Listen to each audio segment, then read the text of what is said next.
नमस्कार। राजस्थान की तमाम फटाफट खबरों में आपका स्वागत है। राजस्थान की खबरों के लिए आपसे निवेदन कि यदि आपने हमारे चैनल को सब्सक्राइब नहीं किया है तो कृपया करके आपके अपने चैनल को सब्सक्राइब करना ना भूलें। आप सब्सक्राइब करते हैं तो हमें हिम्मत होती है सही और सच्ची खबरें आप तक पहुंचाने की। तो क्या है आज की बड़ी खबर? केंद्र सरकार ने इस साल के लिए कम खर्च ज्यादा कमाई का लक्ष्य तय किया ताकि मौद्रिक घाटे को काबू किया जा सके, मगर नेशनल स्टॉक एक्सचेंज द्वारा जारी स्टेटस की रिपोर्ट कहती है कि इस बार जहां भारी कर्ज में डूबे पंजाब और राजस्थान जैसे राज्यों ने अपने घाटे को कम करने का इरादा दिखाया है। यानी मध्य प्रदेश गुजरात ने कर्ज बढ़ाया और राजस्थान पंजाब ने घटाया है। वहीं गाय को बचाने का दावा करने वाली सरकारें तमाम तरह के आंदोलन और सीएम से लेकर पीएम तक को करीब 250 ज्ञापन के बाद भी अपनी ही सरकार के वर्ष 1994 में यानी राजस्थान सरकार ने वन विभाग की ओर से नील गाय को इजाजत लेकर मारने वाले आदेश को वापस नहीं ले पा रही है। तत्कालीन सरकार ने किसानों की फसलों की रक्षा के नाम पर इस आदेश को जारी किया था। तब से ही लोगों का एक बड़ा तबका साधु संत जैन मुनियों आदियों ने विरोध करना शुरू किया, तो सरकार लगातार इसमें संशोधन करके स्वीकृति देने के आदेश का विस्तार करती रही। हालांकि 30 साल में प्रदेश में एक भी किसान ने इस तरह की इजाजत नहीं ली है। सांप्रदायिक सौहार्द बिगाड़ने का प्रयास करने के 6 साल पुराने मामले में एसीजीएम कोर्ट ने शिक्षा और पंचायती राज मंत्री मदन दिलावर सहित 2 जनों को बरी कर दिया गया है। एक रैली के दौरान डीजे पर एक गाना चल रहा था। इस गाने में सांप्रदायिक सौहार्द बिगाड़ने के प्रयास का आरोप लगाते हुए कुछ लोगों ने पुलिस में रिपोर्ट दर्ज कराई थी। ये 2018 की घटना है। पुलिस ने जांच के बाद इस प्रकरण में शहर की एसीजीएम कोर्ट में चालान पेश किया गया। तब से केस कोर्ट में विचाराधीन था। जेडीए जयपुर शहर के कोचिंग संस्थानों की जांच करेगा। जेडीए क्षेत्राधिकार में ऐसी कोचिंग संस्थान जो बिल्डिंग बायलॉज नियमों की पालना नहीं कर रहे हैं और अवैध बिल्डिंग में संचालित हैं, ऐसे कोचिंग संस्थानों की जांच का रिपोर्ट बनाई जाएगी और नियमों का उल्लंघन करने वाले कोचिंग संस्थानों के खिलाफ कार्रवाई की जाएगी।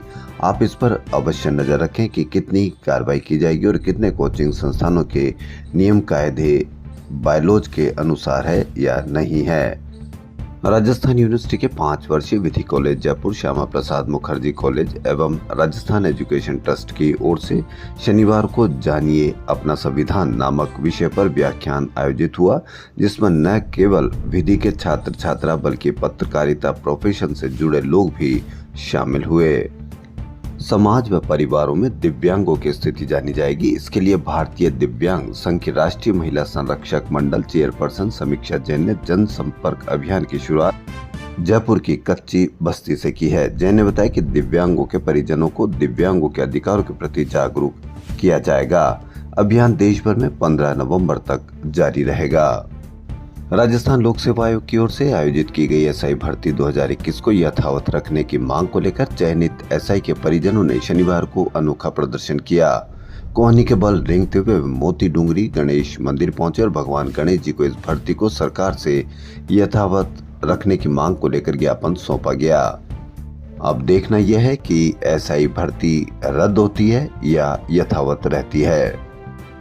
राजस्थान की 7 विधानसभा सीटों पर हो रहे उपचुनाव ने भर्तियों का गणित भी बिगाड़ दिया है। अब निर्वाचन आयोग की अनुमति के बिना न तो नई भर्ती निकाली जा सकती और न ही किसी भर्ती का परिणाम जारी किया जा सकता है। कर्मचारी चयन बोर्ड की ही 4 भर्तियां और 2 प्रमुख परीक्षाओं के परिणाम आचार संहिता के दायरे में आ गए हैं। अभी अध्यापक भर्ती लेवल 2 का संशोधित परिणाम और एलडीसी भर्ती का परिणाम जारी होना था। तो ये बेरोजगार भाइयों के लिए एक सुखद खबर नहीं है। अब इंतजार करना पड़ेगा 23 नवंबर या उससे पहले का। यदि सरकार चुनाव आयोग से इसके रिजल्ट जारी करने के अनुमति ले लेती है तो इस बार मानसून सीजन में बम्पर बारिश होने के बाद अनुमान था कि तापमान लुढ़कने के बाद सर्दी जल्द दस्तक देगी, लेकिन अक्टूबर माह के तीसरे सप्ताह में भी दिन रात का तापमान सामान्य से ऊपर बना हुआ है। 9 और 10 अक्टूबर को पश्चिमी विक्षोभ के असर के बाद मौसम एकदम शुष्क हो गया है और अधिकतम तापमान 37 डिग्री सेल्सियस तक पहुंच गया है। अखिल राजस्थान राज्य ठेका निविदा प्लेसमेंट एजेंसी कर्मचारी संयुक्त महासंघ के नेतृत्व में प्रदेश के सभी सरकारी, अर्ध सरकारी, बोर्ड, निगम कार्यालयों में प्लेसमेंट एजेंसी एनजीओ के माध्यम से कार्यरत कर्मचारी अपनी मांगों को लेकर 21 अक्टूबर को शहीद स्मारक गवर्नमेंट हॉस्टल पर धरना देंगे। राजस्थान में 7 सीटों पर 13 नवंबर को होने वाले उपचुनाव के लिए भाजपा ने शनिवार को 6 सीटों पर प्रत्याशी घोषित कर दिए। फिलहाल 84 सीट पर अभी प्रत्याशी के नाम का ऐलान नहीं किया गया है। सूची में 2 बागियों के नाम भी हैं। उधर कांग्रेस की सूची का इंतजार है, जबकि आदिवासी क्षेत्र की महत्वपूर्ण 2 सीटों सलुम्बर और 84 पर बीएपी ने प्रत्याशी घोषित कर दिए गए हैं। मंत्री पद से इस्तीफा देने वाले डॉक्टर किरोड़ी के भाई जगमोहन मीणा को दौसा से प्रत्याशी बनाया गया है। खीवसर से रेवत राम डांगा, देवली उनियारा राजेंद्र गुर्जर, रामगढ़ सुखवंत सिंह, खीवसर रेवत राम डांगा, झुंझुनू राजेंद्र भांबू, सलुम्बर शांता देवी मीना। राजस्थान कर्मचारी चयन बोर्ड की ओर से समान पात्रता परीक्षा सीनियर सेकेंडरी में जयपुर जिले में शिक्षा विभाग ने नया प्रयोग किया है। पहली बार वीक्षक के रूप में शिक्षकों की ड्यूटी एक ही पारी में लगाई गई है। पिछले महीने हुई सीटी स्नातक में दोनों पारियों में एक ही शिक्षक की ड्यूटी लगाने से उन्हें 12 से 13 घंटे तक ड्यूटी देनी पड़ी थी। इससे सबक लेते हुए दीपावली के मौके पर शिक्षकों को राहत देते हुए विभाग ने यह निर्णय लिया है। क्या आपने कभी ऐसा सुना कि जिस काम के लिए मिनिमम सर्विस चार्ज 3.85% मिलना तय है, उसके लिए ठेका कोई 1 पैसा लेने के लिए भी तैयार हो जाए और उसे मिल भी जाए। ऐसा ही मामला RUHS में सामने आया है। यहाँ नर्सिंग स्टाफ को लगाने के लिए निकाली गई निविदा में उस कंपनी को यह काम मिला है जिसने महज 0.01% का सर्विस चार्ज भरा है। यानी प्रति संविदा कंपनी को प्रतिदिन महज 1 पैसे मिलेगा, जो 1 माह का 93 पैसा होता है। जबकि केंद्र के नियमों के अनुसार एक कर्मी का 1 दिन का मिनिमम सर्विस चार्ज 3.85 रुपए होना चाहिए। ऐसे में कंपनी द्वारा संविदा पर लगाने के लिए वसूली करती है। यहाँ तक कि ड्यूटी में भी गड़बड़ियाँ की जाती है, लेकिन किसी प्रकार की वसूली का कोई सबूत नहीं होता। इस कारण से अभ्यर्थी भी चुप रहते हैं, क्योंकि उनको बोनस का लाभ मिलता है। सरकारी अस्पतालों में नर्सिंग स्टाफ इसलिए लगाना चाहता है क्योंकि यहाँ काम करने के एवज में उन्हें 10% बोनस अंक मिलते हैं, इसलिए वह भी देने के लिए मजबूर है। जयपुर के कालवाड़ थाना इलाके में चलती एक कार वापस एक आग का गोला बन गई। चलती कार में फिर लगी आग, चालक ने कूदकर बचाई जान। जी हाँ, ये एक बार फिर आपको ऐसी खबर सुनने को देखने को मिल रही है कि चलती कार में आग लग गई है।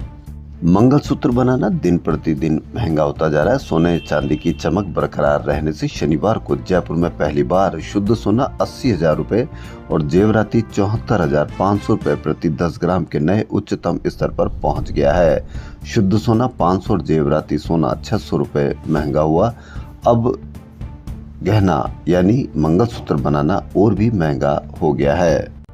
जयपुर के SMS अस्पताल और अस्पतालों में रेजिडेंट्स की हड़ताल खत्म हुए 2 दिन भी नहीं बीते कि उन्होंने शनिवार रात फिर से काम बंद कर हड़ताल कर दी। रेजिडेंट्स ने कहा कि 48 घंटे पहले सरकार को अल्टीमेटम दिया था कि या तो मांगे मान ली जाए, नहीं तो हड़ताल की जाएगी।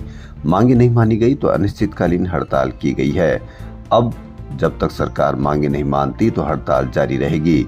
वहीं पूरे मामले में सरकार बैकफुट पर नजर आ रही है। ऐसा इसलिए क्योंकि पूर्व में 11 दिन चली हड़ताल को भी जल्द समाप्त करने की कोशिश नहीं की गई। तो अब फिर चेतावनी के बाद ना तो रेजिडेंट से बात की गई और न ही उनकी मांगों को लेकर किसी प्रकार की चर्चा की गई।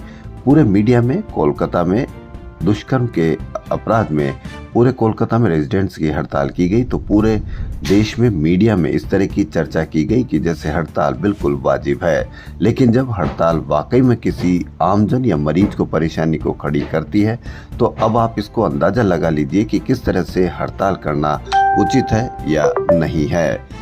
अब जब यहाँ हड़ताल की जा रही है तो उस हड़ताल को गैर वाजिब या उचित मानना कहाँ तक आप उचित मानते हैं। जबकि कोलकाता में इस हड़ताल को पूरे 2 महीने हो गए, 1 महीने हो गए, पूरी हड़ताल को इस तरह से कवरेज किया जाता है कि जैसे उनकी मांगे उचित है या हड़ताल उचित है। खाद्य नागरिक आपूर्ति एवं उपभोक्ता विभाग ने दीपावली पर कंज्यूमर केयर विशेष अभियान शुरू किया है। गठित जांच दल 21 से 30 अक्टूबर तक औचक निरीक्षण करेगा। खाद्य नागरिक आपूर्ति एवं उपभोक्ता मामले विभाग के मंत्री सुमित गोदारा ने बताया कि दीपावली पर्व पर मिठाई, सूखे मेवे, बेकरी उत्पाद के साथ डिब्बा तोलने, कम माप तोल एवं पैकेजिंग नियमों के तय मापदंडों की अवहेलना की जांच के आदेश दिए हैं। देखना यह है कि ये जांच दल आपकी कितनी सहायता कर पाते हैं और उसमें हेल्पलाइन नंबर भी जारी किए गए हैं। उपभोक्ता राज्य हेल्पलाइन 1800-180-6030। तो अब आप इस पर देखिए कि किस तरह से आप शिकायत दर्ज कर सकते हैं या शिकायत दर्ज होने पर आपको किस तरह का लाभ मिल सकता है या आपकी सहायता हो सकती है। राजस्थान के खाद्य पदार्थ व्यापारियों ने सभी 247 कृषि उपज मंडियों में 1235 खाद्य प्रसंस्करण इकाइयां लगाने का लक्ष्य रखा है। इस काम को मंडियों के 5000 व्यापारी अंजाम देंगे। इसका मकसद रोजगार के नए मौके पैदा करने के साथ गांवों की पैदावार, श्रमिक व उत्पाद को देश विदेश के बाजार में पहुंचाना है।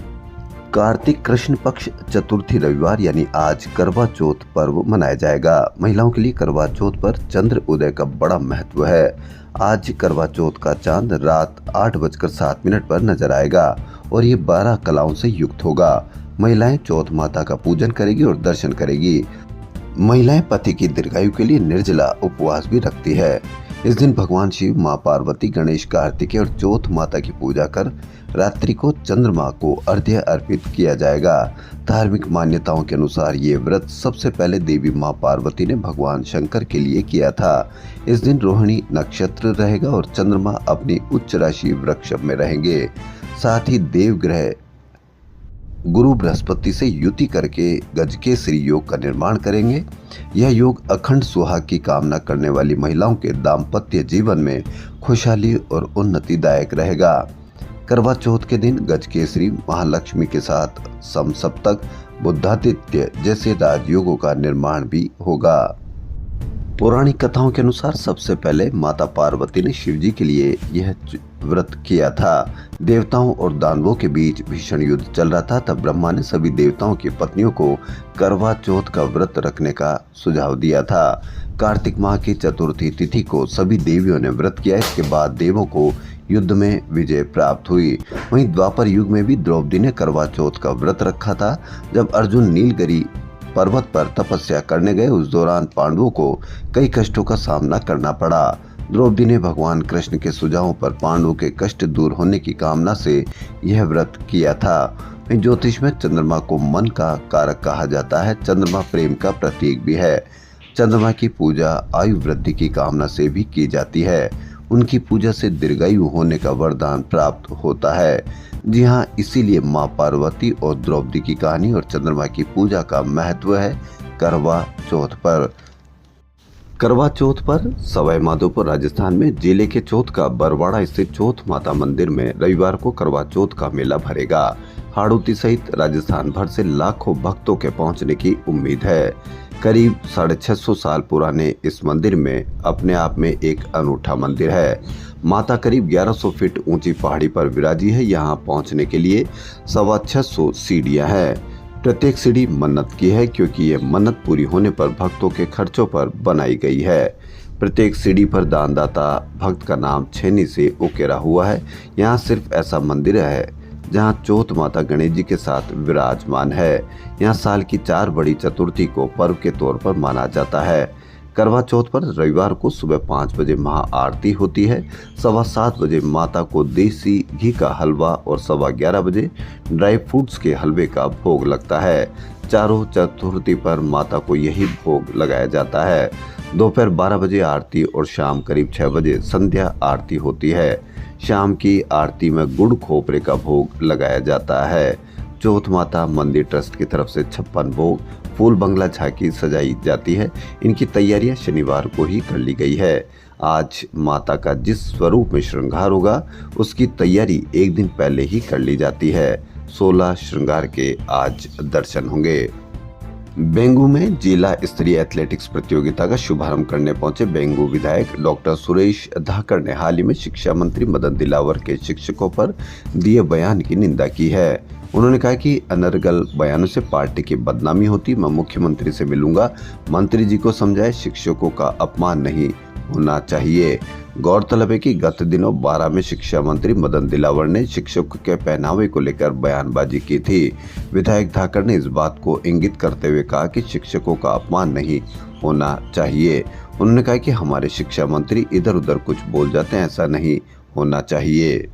राजस्थान के पूर्व सीएम अशोक गहलोत दिल्ली चंडीगढ़ के दौरे के बाद शनिवार को मुंबई पहुंचे। मुंबई में एआईसीसी महाराष्ट्र प्रभारी रमेश चेन्निथला, मुंबई कांग्रेस अध्यक्ष वर्षा गायकवाड़ एवं वरिष्ठ पर्यवेक्षकों के साथ महाराष्ट्र प्रदेश कांग्रेस कमेटी की बैठक में भाग लिया और आगामी विधानसभा चुनाव को लेकर चर्चा की।